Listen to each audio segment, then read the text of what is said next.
que todo mundo achou que era um cidadão era o criminoso lá, ou era o suspeito era de fato o criminoso, e com a perícia você falou, não é esse cara, é outra pessoa, sei lá, nem era um homicídio? Já tem um caso assim que eu já lembro que ele vem muito na cabeça. Era uma moça que tinha sido estuprada e ela apontou um cara como sendo o seu estuprador. E esse cara foi preso. E ele dizia que não tinha sido ele, mas ela reconhecia, foi ele, eu tenho certeza, foi ele. E ele foi preso. E a gente foi coletar material genético dele, porque tinha ficado sêmen nas partes íntimas dela. Quando ela foi conduzida ao IML, foi feito o exame de corpo de delito nela, foi coletado esse material vaginal. E tinha sêmen. Então, a gente sabia que ali a gente tinha o DNA do criminoso. E ele foi preso, esse rapaz, dizendo que não era, que ele era inocente. E quando a gente fez o confronto genético, é tanto que ele cedeu o material dele de livre e espontânea vontade, porque não é obrigado a ceder, Sim. né? Então, ele cedeu, porque ele tinha certeza, não fui eu cedo quantos materiais foram necessários. E ele cedeu. E, realmente, o confronto genético mostrou que não era ele, não tinha sido ele. Só que a moça, mesmo diante desse exame, ela dizia, mas foi ele, eu não sei o que aconteceu, foi ele. O cara foi a julgamento. Uhum. Mesmo assim, com aquela prova, não arquivaram. Ele foi a julgamento. E, pasme, o juiz o condenou por estupro. E o juiz partiu teve como justificativa a prova testemunhal. Que se ela reconhecia que era ele. Porque, assim, o juiz está no Código de Processo Penal também, ele não está restrito ao laudo, ele não é obrigado a julgar conforme o laudo pericial.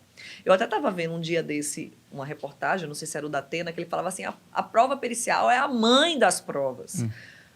Faz todo sentido, porque tem um peso muito forte, porque é uma prova científica. Porém, no nosso ordenamento jurídico, processual penal, não existe isso de mãe das provas, porque não existe prova, em regra, mais poderosa que outra.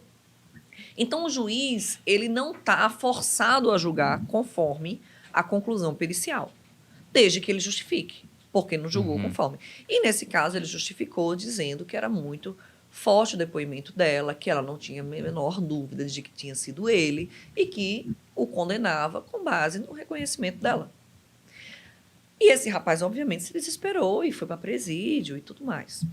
4 meses depois, nós atendemos um outro caso que tinha um modus operandi muito similar a esse.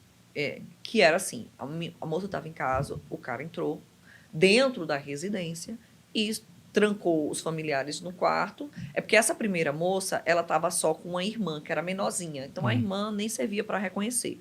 Mas ele fez novamente isso, pegou quem estava na casa, botou num outro cômodo e estuprou a vítima. Ele só entrava para fazer isso, ele não roubava. E fez isso. E era o mesmo modus operandi. E também tinha deixado sêmen na moça. E aí a gente atentou para comparar com o caso anterior. Mas imagina isso acontecendo em inúmeros casos, ou numa cidade vizinha, você não vai atentar para isso. Nesse caso, acho que foi Deus mesmo que botou assim na mão e se atentou e se comparou. E quando se comparou, viu que esse sêmen batia com o sêmen daquela outra vítima. E quando a gente fez o confronto com o do acusado, esse segundo acusado, bingo, dizia que era ele para os 2 estupros. Aí ele foi confrontado em interrogatório e ele assumiu. Ele disse, não, eu estuprei ela, estuprei outra e assumiu mais uns outros 3 estupros assim. Era um cara que já estava fazendo vítimas há um tempo e não tinha sido pego. E aí foi informado, a defesa desse outro cara que tinha sido preso disse, olha, a gente tem uma prova nova, quando você tem uma prova nova você pode reabrir aquele caso, você pedir um novo julgamento.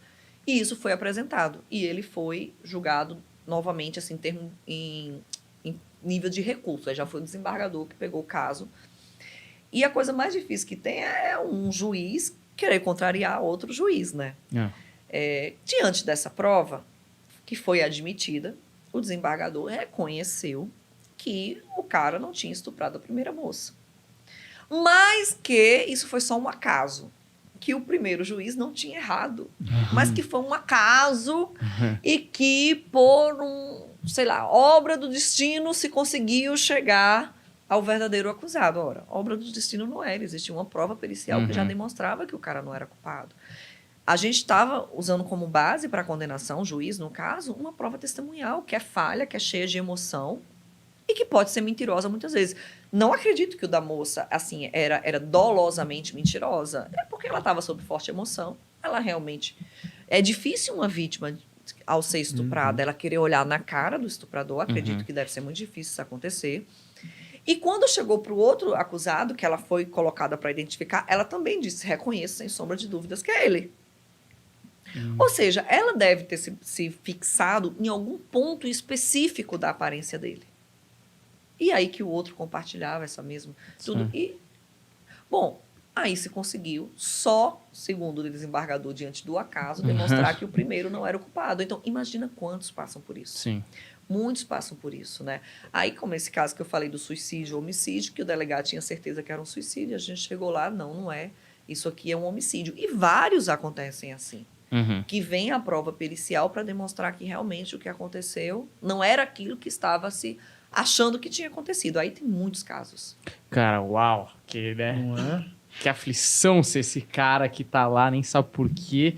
Mas que bom que, tipo... Porque é isso, né? A galera acha que é assim. Você tá lá na delegacia, acontece um estupro hoje, aí esse outro estupro aconteceu dali 4 dias e você fala, vamos ver se, né? Não, é 280 mil casos e você tem que pensar um e falar, mano, isso aqui tá muito parecido e tem que unir, né? E a bondade dessa pessoa em pensar, mas teve aquele outro caso que vale testar, né? Porque, tipo, o cara tá preso lá, assim, eu imagino que eu esperando da natureza humana é tipo, mano, deixa lá, já tá foi, preso, já, entendeu? É por isso que a gente precisa investir muito na inteligência da polícia, né? A gente não combate a criminalidade hoje em dia com armas, a gente combate com inteligência.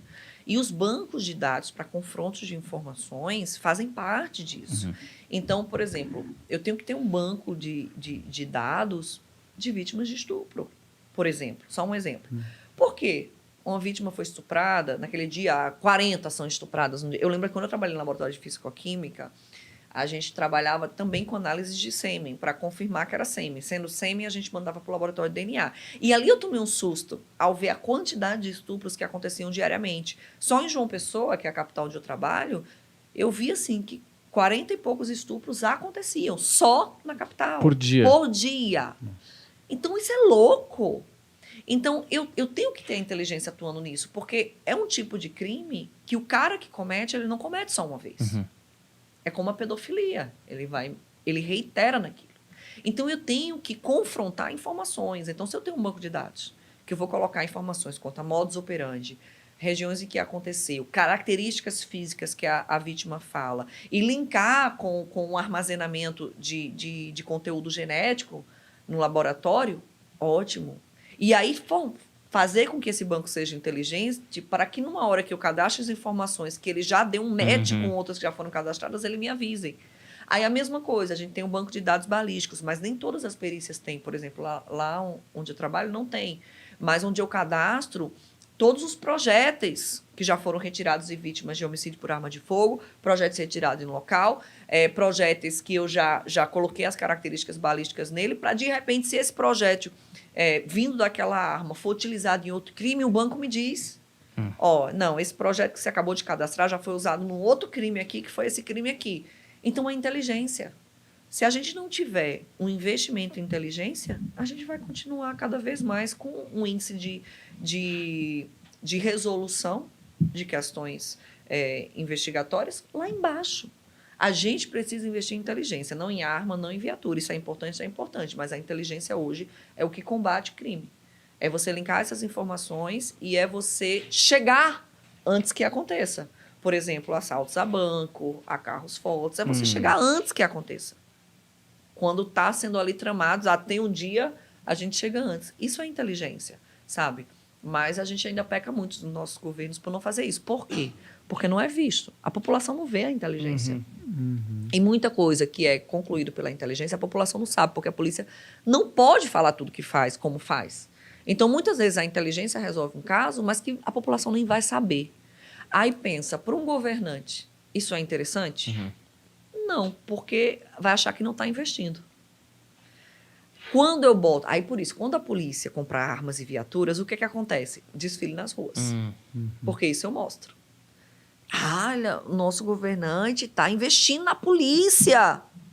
Na verdade, não é isso que vai fazer a criminalidade diminuir. Aí, por isso que a perícia, ela acaba tendo tão poucos investimentos.